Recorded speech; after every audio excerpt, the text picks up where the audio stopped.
the topic that I was given was finding inspiration and hope in the year of St. Joseph. And so I'm going to give a little introduction because I love St. Joseph, and I've had a couple of experiences that I just share with you quickly because they were meaningful in my own life. And the first one is that I came to boarding school from Ohio. I came to Toronto, and I boarded with the Sisters of St. Joseph. And the second year I was there, I was called into this hallway that was right outside the chapel door to be told that my father had just died. And I was 14 years old, and it was really, really a shock. And I loved my father very much. And of course I was far away. So, but I remember after the message came to me, and after we had talked about it a little bit, I went into the chapel. I was right outside the door, and I walked up to the front, and there was a little altar to St. Joseph there. And so I sat there and looked at the statue, and I was crying. And then I just saw this beautiful face, this gentle man who was looking down. He was holding the child Jesus. And this is very, very strong in my memory, and I remember it so well. I just looked up and I said, maybe you could be a father to me now, since I've lost my father. And I went away from there really not carrying it terribly deeply in my heart, but loving St. Joseph, loving the Sisters of St. Joseph. I loved boarding school, and I was into all the activities. So, and then 6 or 8 years later, I joined the Sisters. And when we came time to receive the habit, which was the big black habit and the white, and you get your religious name. And it happened that the old Sister St. Joseph had died just about a month before this happened. As soon as it happened, I went right to the leader and I said, you know, if you can, I'd like to get that name. And she said, oh no, she said, we don't just give it out after somebody dies. You have to give time. You can't have that name. There's no possibility whatsoever. Of course, we didn't know what our name was going to be until we were in front of the altar with the habit on for the first time. So when I got there and they said, your name is going to be Sister St. Joseph. So for many, many years, that's the name I carried as well. And St. Joseph was somebody who was close to me during that time and still is. So I'm so happy to just give a few reflections today. And I'd like to make this a personal connection with you because we've been through St. Mike's, and David talked about not so much to convey the sort of the heart part of the education. And it's very, very hard just in speaking. We have to have examples as well, and we have to watch people and see, and we need a lot of help because our hearts are so fragile, and they're very easily wounded, and they're vulnerable. And that gives us feelings then that are negative. And so then sometimes our actions are coming out of a vulnerable or negative place. So it is a work. And I think that St. Joseph can give us some examples of that, even though he never speaks in the gospel. No words at all from St. Joseph. We just have the example. And I'll quickly, excuse me, I'll quickly look at those, and then we'll talk a little bit about ourselves and what that might mean for us. So the first example is that he was engaged to Mary, as we all know, and I guess they were planning and making plans for their wedding, and dreaming a little bit of how wonderful it would be and so on. When Joseph learned, and we don't know how he learned it, but he learned that Mary was pregnant. And I just must have thought, I can't imagine what that would be like. I can't imagine the disillusionment and also the non-belief that he thought he knew her, and he thought that she was beautiful, and he recognized such a presence and a beautiful, beautiful young woman, deep and kind and good. And it's unthinkable that this could happen. And so just to reflect a little bit, how does one deal with such feelings of betrayal? And I don't know, the unthinkable deception that she had caused him with possibly not telling him. And so I think that he was very, very disturbed, and he had to listen to this inside himself in a very deep way. And as he did that, of course, trying to do it with his intelligence, but also with his heart, there are two sort of movements there. One is how he receives it, and it's a passive thing. And the second one is how does he act? And so he ponders, and he dreams, and he wonders. And somehow he's led to believe through a dream. It says an angel spoke to him, but God could speak to him in his heart, that this child was to be born of Mary. She was conceived by the Holy Spirit. Unthinkable. Never heard of that before. And that he would call the child Jesus. And so he's living with this dream. Is it true? Can it possibly be true? How do I trust that? And can I trust the deepest part of me that tells me it is true, and I need to go forward with this? And I am going to trust myself.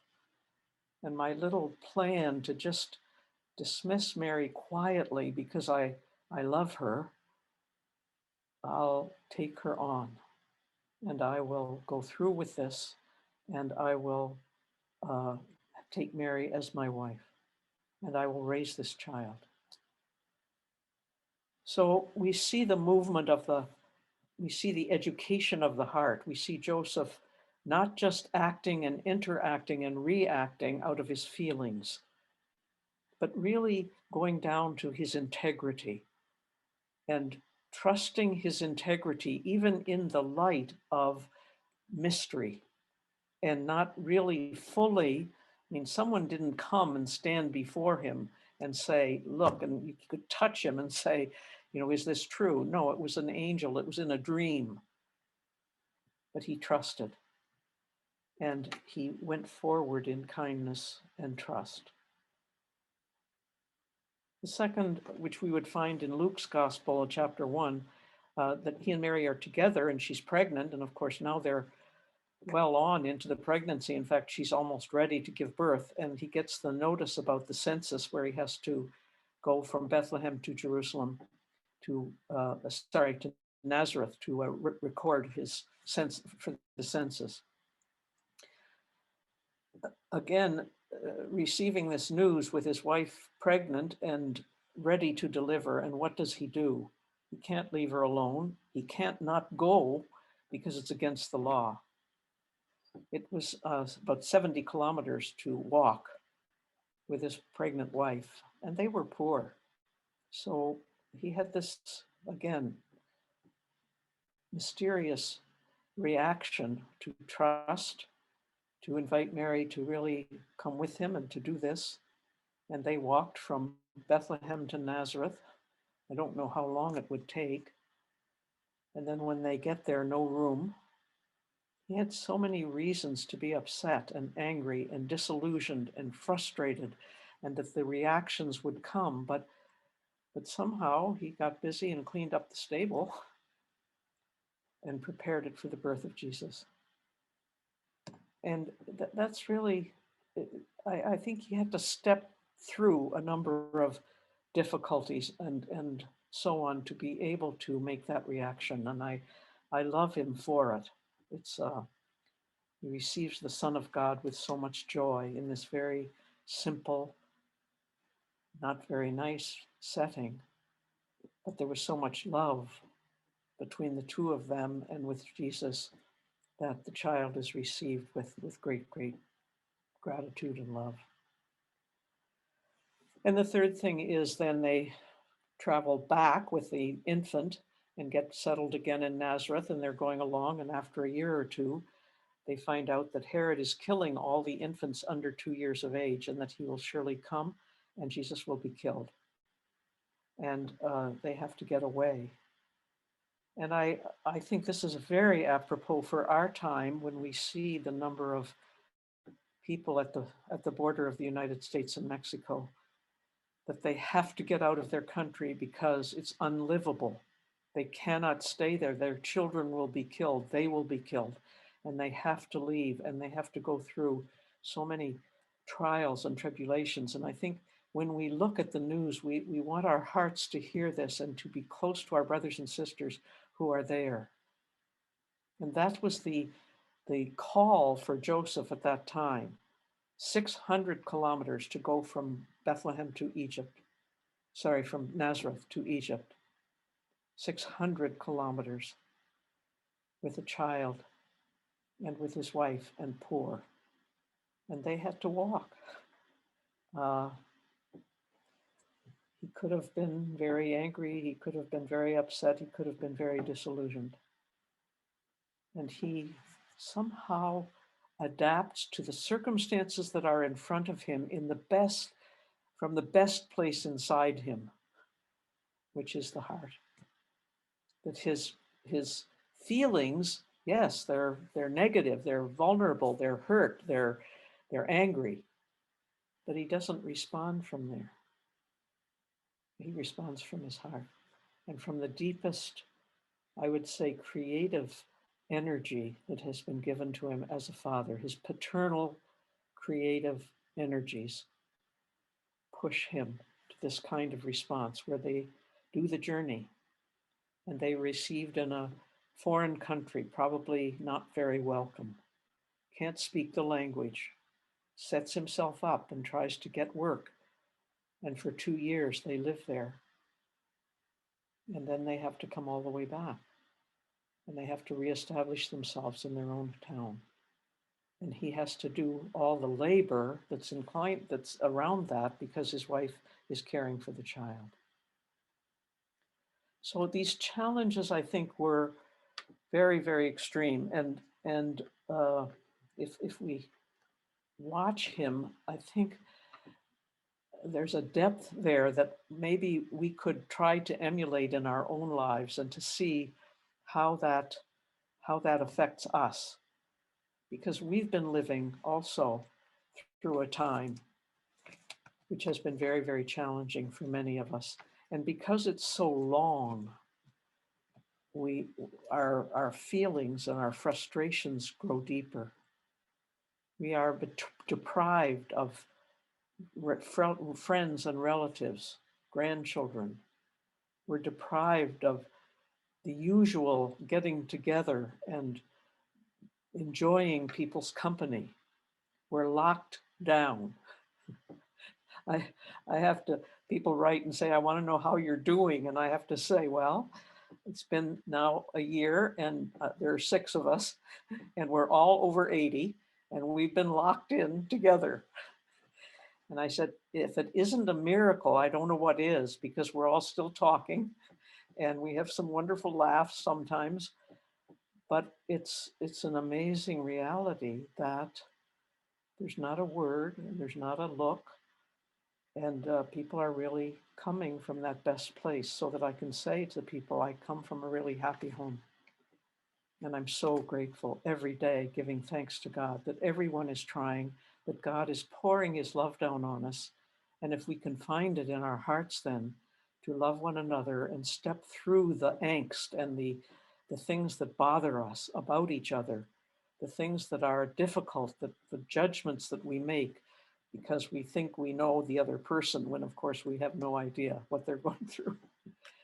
So these are things that I think Joseph has taught me along the way, and I'm so grateful. And I think my own COVID experience has helped me a lot as I have been able, because I had time, I didn't have much to do in terms of ministry. I had time to pray a little bit more, and I tried to use that time and to be faithful to it, to pray for the people in the world who were suffering and dying, and for the frontline workers, and and so on. And then I began to expand the list to refugees and people who are addicted and so on. And I made a list of all the groups of suffering people, those who are dying of hunger. And so I tried to spend an extra hour every day just praying for those people. And I must say that I've been led through an experience within my heart, which has taught me very, very much about just everyday responses. Like, how do I respond? And can I respond from that deep place in my heart where I want to be loving? Can I call forth some of those deep creative energies that were put in me? Maternal energies, really. We're made in the image and likeness of God. And so God can't stop creating, and neither can we, in a way. We have very, very deep paternal and maternal energies and instincts. And I've been able to reach down and access some of those things, which I find have amazing results. That when I can try to stay loving in a difficult situation, when I can try to answer the email that makes me angry, if I can try to answer it from a good place and recognizing that it's painful for the other person, and maybe their words were not meant to be that angry, but so on. And just to say, I'm so grateful that we can keep talking and so on. And the result is very, very good. It's quite wonderful. And I'm grateful for these insights, because I need to do that. And I need to follow, I would say, in the footsteps of the man who has nourished my life so much and who has helped me very, very much. I guess the thing I want to offer you and I is to maybe consider taking a little bit of time for the heart. And what I mean by that is we get up and we do all our activities, but do we stop to just see how our hearts are listening and how they're reacting in terms of our relationships and in terms of the difficulties of this crisis that we experience? And we can try to look at our anger and cover it with love. We can look at our vulnerability and our pain in some of the challenges that are in front of us, and try not to allow that to make us negative people, but to still be a loving presence in the world, especially in solidarity with so many people who are suffering. I think we can offer ourselves, 10 minutes in the morning, if we got up 10 minutes early and just sat quietly and asked God to help us during the day. I think that could go a very, very long way to seeing how sometimes we have need to go deeper and get to our deeper aspirations and trust them in our relationships. That everyone is frustrated and everybody is having negative feelings. And if we can bring some light, that's marvelous. It's a gift that we have that we can offer. It's a gift of life that we can create and give to others, especially in our relationships. So we could trust this, and I think it's quite important. So the topic, finding inspiration in the year of St. Joseph, I think is, and especially in the year of COVID, to find inspiration is to stop and to listen with our hearts. That's where the inspiration comes. It's to ask God, I find this, can't hug my grandchildren. I'm so upset. I can't stand it. It's so awful. It shouldn't be. And I can go through all that. But on the Zoom call, I'm going to just listen and smile and kiss them and send love by the ton so that they'll know how much I love them and that they won't miss me that much and I won't miss them that much. When I was in L'Arche, I lived in a big house with a lot of people and I was responsible for the home. So I was supposed to give the good example. So I had a spiritual director and I would go and scream and cry and tell him how terrible it was and what I didn't like and everything. And he helped me along the way. And I just remember this one time I went and I said, there's this woman in the house. And I said, she loves me too much. And I said, I can't stand it. I said, I come down the stairs in the morning and there she is at the bottom waiting for me. And she grabs me and she pushes herself and gets next to me. And she fights to sit next to me at the dinner table. And she eats with her left hand and she's always poking me.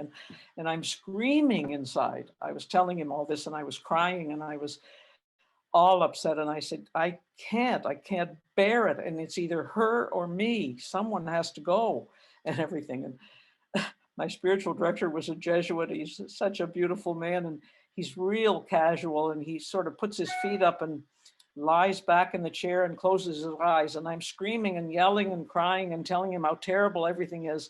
And then he just opens his eyes. And so he was quiet for a few minutes and I was quiet and I said, well, and so he opened his eyes and he looked at me very kindly and he said, why are you so afraid of love? And it was like he put a pin in my balloon and it kind of all rolled out of me. Why am I so afraid of somebody who loves me so much? And that was such a lesson. And I think fear is a huge block, maybe unrecognized fear that we have sometime, that we're not going to get back to normal or that I'm not going to get what I really need or want or whatever it is. And for me, that was an enlightenment because it was true and it still is. And it's something I have to deal with. Why am I afraid? To really let my love show, to really respond by caring about the other person and not believing that I understand. I know in the house here, one of the people, it's difficult sometimes, and I sort of yell and scream inside. And then I have to say, like, I have to give her permission to be who she is. And it's not that she's wrong, it's just that we're different. I think one way and she thinks the other way, that's all. And I don't understand her and she doesn't understand me that well, but she still has a right to my kindness. She still has a right for me to try to love and to receive her love in the way that she can give it. And it's really important. And God is, I think, dying to give us love. God's love is poured out. Jesus walked on the earth and he just wants us to love him and he wants to love us. He says, I remain in you. Jesus is in us. Remain in me as I remain in you. So we don't have to look up to the sky to pray. We just have to say, hello, Jesus, you're here. Can I talk to you because this is difficult? Will you help me? Will you give me the love that I need to love somebody else?